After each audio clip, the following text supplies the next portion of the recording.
This is APN, the Daily English News Broadcasting Service brought to you by Arakan Press Network today, Saturday, 11th of March 2017. For me, your daily host, Mr. Sajid Zalkar, with you in Islamic region. Assalamu alaikum wa rahmatullah. Headlines from the APN by the help of our blogger as follows. Myanmar Muslim minority subject to horrific torture, UN says. Karate and wooden guns, how new insurgent groups ask Myanmar crisis. And the tribunal on Myanmar state crimes against Rohingya urges and to genocide. The detail are as follows, and I'm reading the article of yesterday's RB News.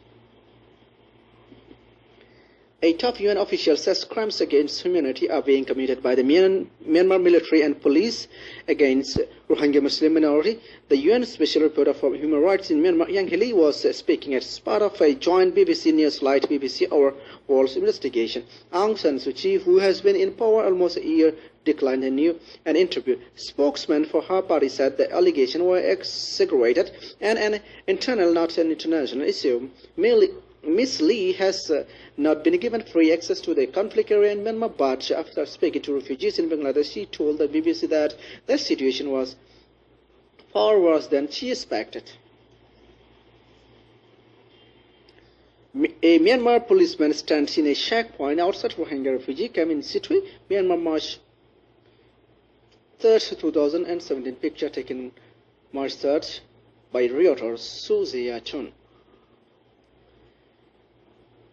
Sitwe, Myanmar, led Bangladesh, the emergence of Arakan al-Hihi, the first Rohingya Muslim insurgent group to organize in Myanmar, indicates a dangerous new phase in a crisis that is increasingly attracting the attention of extremists in Pakistan and the Middle East. Unknown 6 months ago, the group has ignited a conflict in Arakan state that has marked Myanmar's transition towards a democracy and confronted leader Aung San Suu Kyi with her biggest crisis yet. Our people have been persecuted for 50 to 60 years, so support for the insurgent is there, said Rahim, a teacher from the village of Rajiza, who is among more than 70,000 Rohingya who have fled to Bangladesh since the fighting began. Communal tension have long featured in northwestern Arakan state, where 1.1 million Rohingya Muslims live in apartheid-like conditions, often displaced by the Buddhist majority. Serious ethnic clashes erupted in 2012, but the recent violence is the first sign of a Rohingya insurgency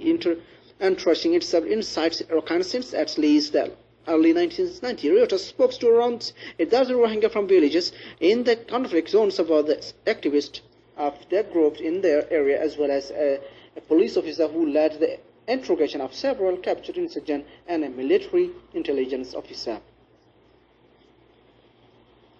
Their account, which could not be independently verified, shed new light on how the group prepared for its campaign. They described how a small group of leaders, including one born in the Rohingya Parent in Pakistan, recruited several hundred young men, training them clandestinely for months in fields and forests. The Permanent People's Tribunal on Myanmar state crimes against Rohingya, Kachin and other groups ended after a 1.5-day session yesterday, urging the United Nations and ASEAN to take swift action to stop the genocide against the Rohingya and atrocities against the Kachin minorities. The opinion tribunal, organized by the Rome-based Permanent People's Tribunal (PPT), which will be holding its final session in Malaysia later in the year, also heard strong condemnation and criticism from leaders of the minority groups living in exile in the United Kingdom, leveled at Aung San Suu Kyi, leader of the National League of Democracy, NLD, at the forefront of the first ever tribunal on Myanmar held at Queen Mary University was a legal team from Malaysia, which had presented its case to a panel of judges based on in-depth interview with 100 refugees who had personally experienced and were eyewitnesses to events surrounding the violence committed in the country in 2012 and later. So this is not for today from APN English News Service. Thank you for watching our opinions. Please stay tuned for more updates. There's still to come up next as every day as usual. Thank you again. Assalamu alaikum wa rahmatullahi wa barakatuh. Bye-bye.